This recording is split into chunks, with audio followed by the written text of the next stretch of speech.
no better story or no better reason for the conversation today than what I call the story of two J's. These are two individuals I know well. They're colleagues. I love them both. And we're obscuring their names because the information I'm about to share is a bit sensitive, as you'll see. Let's call them John and Joe. Both these guys are super smart. They're in it to win it. They've got it. They're gifted. 10 years experience in B2B marketing. They're loyal and hardworking. They are flying the world to move their businesses forward. I've had the great opportunity to sit down with them, and they really want to win in business, as most of us, or almost all of us, do. Yet, their outcomes are very different. Let's take John for a second. He's a Midwestern guy. Everyone loves him. Like, you can't help but to love this guy, right? He loves tossing back a few cold ones. He does karaoke. He's actually amazing at it. And he's an extrovert. He'll engage in a conversation or debate about anything: politics, geography, history, even business. From a business perspective, he is a B2B marketer, but he comes from the GM's perspective. So he understands business and product and finance. I once overheard him talking about free cash flows. No, I kid you not, free cash flows from a marketer. It's amazing, right? And he's super dedicated. This guy, like most of us, he's doing a lot of work, and he wants to move the business forward. And he has strong beliefs, okay? He believes, from his GM's background, marketing should be run more like a business. He also believes there's tremendous disruption in the buyer's journey today, right? And marketing is becoming more important in that journey, right? That's a good thing, and finance. And he believes we need to tell a better story. We need to tell a better story around our impact to business. And he's accepted and delivered upon what I call the classic definition of marketing's support role, right? Supporting the engineers, supporting sales, and supporting the executive team. He also measures everything a good marketer should, right? He measures brand, lift, sentiment, and engagement, right? We know those are critical metrics. He's also measuring things that are demand: click-through rate, traffic, cost per lead, right? Cost per qualified lead. He's doing what we all are typically doing. And so the question is, here's a guy, right? A really well-liked guy who is very smart, who knows what he's doing, has his eye on the prize, and really wants to move the business forward. And the question we should be asking ourselves, did he get a raise? Is he making twice that he was before? Was he promoted to CMO? Well, we know this story. A new sheriff came into town.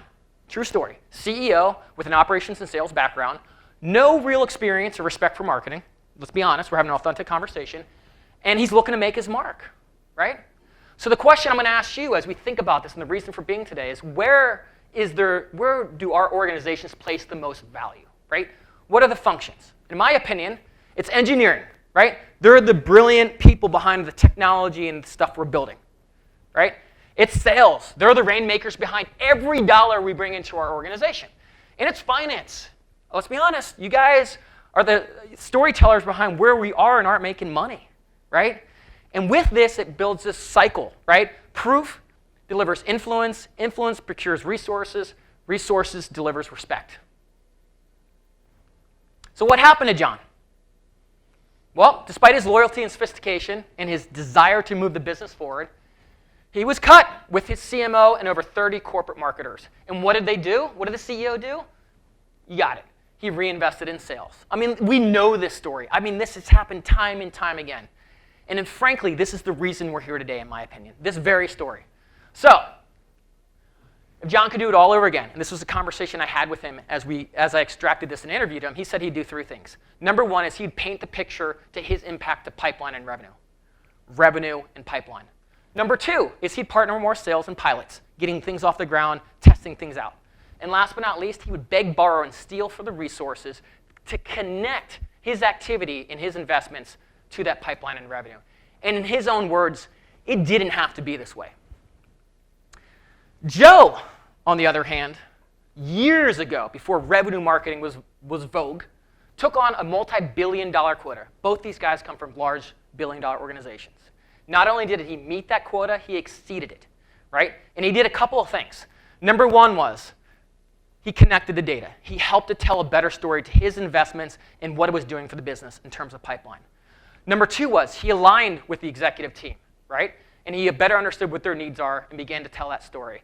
And last but not least, he walked in every quarter over quarter talking about, first and foremost, business metrics over marketing metrics, right? And I know that video was fun, but it's true. Like, we have a big laugh, but that's super important. And Joe is now in line, right now, to be CMO of one of the most amazing, well-respected technology brands in the world today. Two very different outcomes. And I think that's the reason why we are here today.